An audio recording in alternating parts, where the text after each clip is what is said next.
Hello, welcome to the Mythology Manifest. This is my first video in just over 2 weeks, and I know that during that time I have gained a few more subscribers. For those of you that are new, hi, I'm Connor.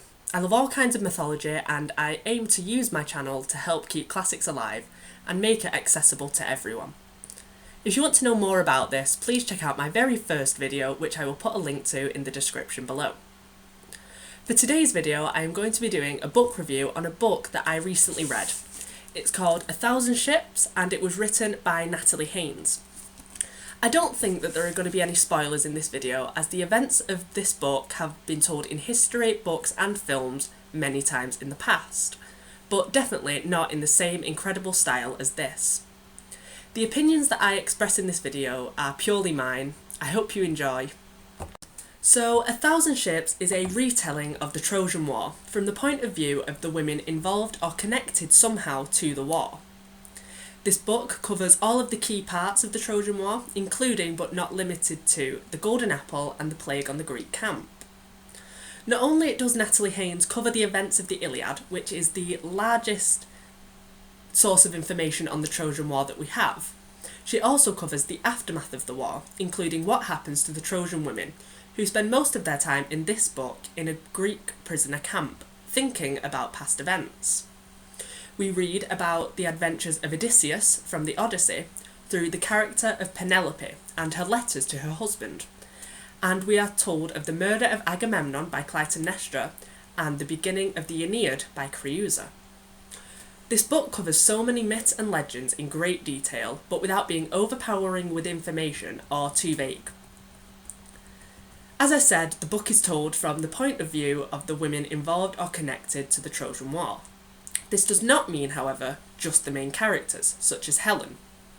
Natalie Haynes gives every forgotten woman from these tales a voice, including Clytemnestra, Iphigenia and Cassandra, and even women who are rarely, if ever, mentioned, such as Leia Medea and Ono. By doing this, Natalie Haynes taught me so much more about the Trojan War that I did not already know, such as the fact that Themis and Gaia wanted a war and manipulated everything to support their wishes, and that Paris had previously been married, and also that Andromache, or Andromache, married again after the war. One character that I loved to read about was Hecabe, the Queen of Troy. In my mind, I've always viewed her as a regal older woman who is gentle and caring to all. Natalie Haynes' representation both supported and challenged my view of her, and gave her character much more depth in my mind. Yes, she remained regal when imprisoned, and she's devastated and emotional over the loss of her family and her kingdom. But there is also a very vengeful and brutal side to her character, as she murders the man who'd sold out her last living son to the Greeks. This is definitely not how women were often portrayed in ancient literature, unless it led to a downfall. But in 1,000 Ships, these brutal actions do not lead to Hecabe's downfall, as she cannot get much lower than she already has. In fact, these actions empower her. I found when reading this book that Natalie Haynes has a way of turning what could be pity for a character such as Hecabe into a desire for them to succeed and overcome their torments in life. The description of Sinon's lie was incredible. I was able to clearly picture the scene in my mind, like with the rest of the book. The way Natalie Haynes wrote this chapter could rival that of Virgil and Homer, and I was incredibly pleased when I was reading about Creusa in the second chapter, as Virgil never really explained how Aeneas managed to lose her, so I was incredibly pleased to read some description of that. I loved the fact that it was not just the mortal women involved in this tale, but that we got to see the clashing natures of Hera, Athene and Aphrodite. We got to read the anger, disgust and loneliness of Eris, and we also got to see a portrayal of the pain, both mental and physical, of Gaia, and the desire to help from Themis. One goddess I enjoyed reading from the view of was Calliope, one of the 9 muses.